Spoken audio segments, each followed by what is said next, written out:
Yo, what's going on, guys? I am very happy to announce that LoN Walker is officially back. This is one of my favorite builds in the history of the game, and I've had a lot of people over the years wanting me to adapt it to Torment 13 farming. When I originally made the build years ago, Torment 10 was the highest Torment difficulty. And up to this point, Torment 13 just hasn't been possible. The build just wasn't powerful enough. But with the changes that Blizzard's making to Legacy of Nightmares in the next patch, the build absolutely crushes Torment 13 now. Now keep in mind this is a Legacy of Nightmares build, which means you're going to want every piece of gear ancient.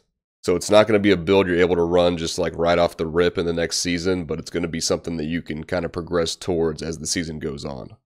So Legacy of Nightmares has been buffed from 100% increased damage per ancient item to 500% increased damage per ancient item. Before we get into the items and the abilities, let's quickly talk about the concept of the build and what you're trying to do. So this build is all about passive damage. You're going to have your pets dealing passive damage, you're going to have the Wormwood and the Cube passively casting Locust Swarm for you, and then as you run through enemies, Firewalkers are going to deal damage as well. So at the beginning of a rift, you're going to summon your pets, and then really from there, you're going to get 5 stacks of Soul Harvest, and then you're going to just hit your movement speed abilities, Severance and Horrify Stalker. That's it. You're just going to run around. And I get that it's not going to be a playstyle for everybody, but I like to have a lazier build like this for Torment 13 farming. Sometimes I want to play a more engaging build for T13, but typically if I've got to go farm, 50 to 100 greater rift keys for XP runs, or I need to go farm Death's Breaths, I like to have a lazy build that I can, just multitask and do something else at the same time. But on top of that, the build is just really strong once it's geared. I've done a lot of testing. I've done a ton of testing with 800 Paragon, to kind of simulate earlier in the season. I've done a lot of testing with more around like the 1500 Paragon range, some augments, no augments at all. I've done as much testing as I can pretty much do with the build. So early season, once you've gotten everything ancient, you should be able to do 2 to 3 minute T13 rift clears. And then once you get some augments on your gear and get maybe closer to that 1000 Paragon level, it's going to get to a point where you're able to do consistent 2-minute clears and then sometimes some extremely fast clears. I've had like a minute 20-second T13 clears with this build, depending on, you get like a really crazy open map with a ton of elites and champions where Locust Swarm just spreads everywhere and you've only got that one rift level to deal with. You don't have to go, through 3 or 4 more rift levels. You can get some really fast clears with this. Let's go ahead and talk about the abilities next. First up, we've got Locust Swarm Searing Locust. Searing Locust is the highest damage Locust Swarm rune, and we're going to run the Vile Hive Mojo, which already gives the Pestilence rune to make the Locust Swarm spread and jump really quick. So this is just the highest damage Locust Swarm that we can get. And again, we're running the Wormwood and the Cube so that we can passively cast this as we run near enemies. Then we've got Gargantuan Humongoid. This is just the best go-to Gargantuan rune that every build that runs Gargantuan uses. And we're going to run the Short Man's Finger in the Cube. This is going to be our elite champion and boss killer right here. When you see elites and champions just get deleted, that's the Gargantuan swinging on them. I've got Summon Zombie Dogs Burning Dogs. Now, I'm not running the Tall Man's Finger, but even still, these things do a lot of damage. They help out with the AoE clear, and even on the elites and champions and bosses, they do a good job. And with the passes that we have, we're going to have 5 of these burning dogs out at any given time. We've got Soul Harvest, Soul to Waste. This is mostly here for the 5% increased movement speed for each enemy harvested, so we'll get a 25% movement speed increase from this. And then we also get percentage intelligence per stack, which gives us a little bit more damage. Spirit Walk Severance. So this is going to be our bread and butter movement skill. This is how you're going to run through enemies to get that Firewalker damage and really just speed around the map. We're going to run the Engiom so that we can basically just cast this as much as we want to. Every once in a while you'll get an elite or champion drought and you won't have an Engiom proc, and that does slow things down, but typically the build is fast enough that you're going to have Spirit Walk up almost all the time. And then Horrify Stalker, 20% more movement speed for 4 seconds after casting Horrify, and then you can immobilize and fear enemies in place. Next up we have the passives. We're going to be running 5 passives total with a Hellfire Amulet. Grave Injustice up first. This is mostly for the cooldown reduction on enemy kill. Now you may think because of the Engeom maybe you wouldn't need Grave Injustice, but when you do have an Elite or Champion drought, Grave Injustice really picks the slack up there. You also gain life back on kill. The mana back on kill doesn't matter whatsoever. You really don't use any mana at all in this build. You got Midnight Feast, which increases the damage of our zombie dogs and Gargantuan by 50%, and then we also get an additional zombie dog summoned.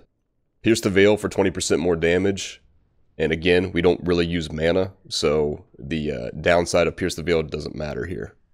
You got Gruesome Feast. Anytime you pick up a health globe, you gain 10% of your maximum mana and 10% intelligence for 15 seconds, stacking up to 5 times. So it's really important that you have 5 stacks of Gruesome Feast as much as possible. And again, with how fast the build is, you should have 5 stacks most of the time. At least 3, but most of the time you will have 5 stacks. That's a really big damage increase. And then the last passive is going to be Fierce Loyalty. So while you have a pet summon, your movement speed is increased by 15%.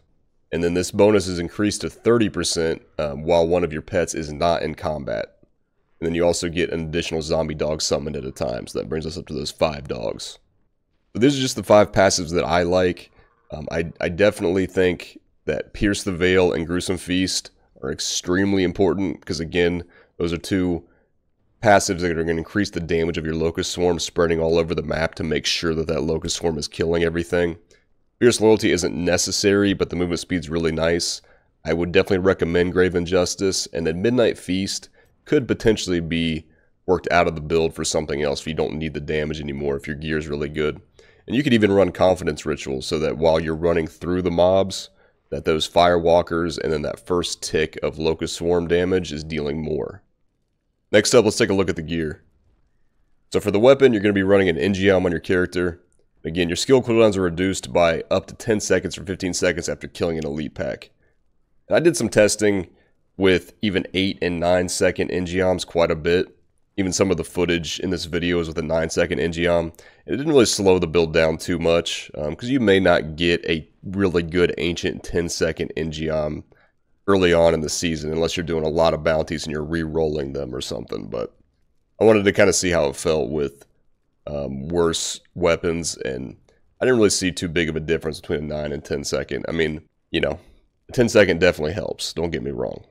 For the offhand, we've got the Vile Hive. Locust Swarm gains the effect of the Pestilence rune and deals up to 60% increased damage. So we get a damage increase to our Locust Swarm, because again, we want that dealing as much damage as possible. And then again, the Pestilence rune, which allows us to run the Searing Locust on our bar. So for the rings, you've got to run the Litany of the Undaunted and the Wailing Host, which gives you the Legacy of Nightmares bonus. So again, we get a 500% damage increase and 4% reduction in damage taken per ancient item. For the boots, we've got the Firewalkers. Burn the ground you walk on, dealing up to 400% weapon damage each second. This really does some considerable damage.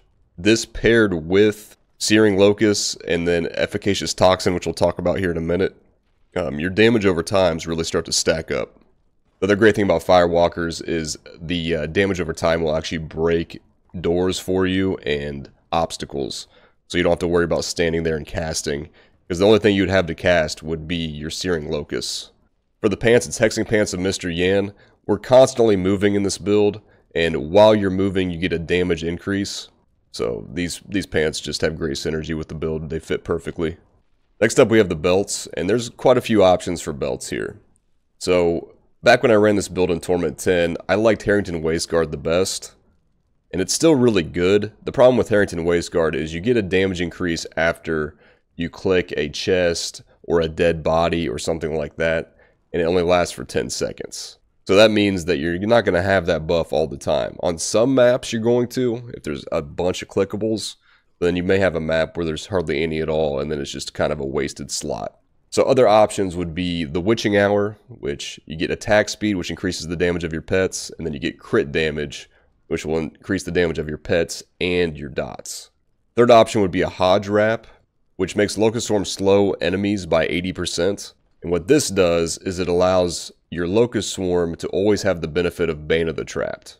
And then, as far as a fourth option, Crim's Buff Belt if you've got enough damage to give you more movement speed. And then, if you really get to a point where your damage is totally fine, I would probably run Crims before this, but you could go Gold Wrap and just be completely indestructible.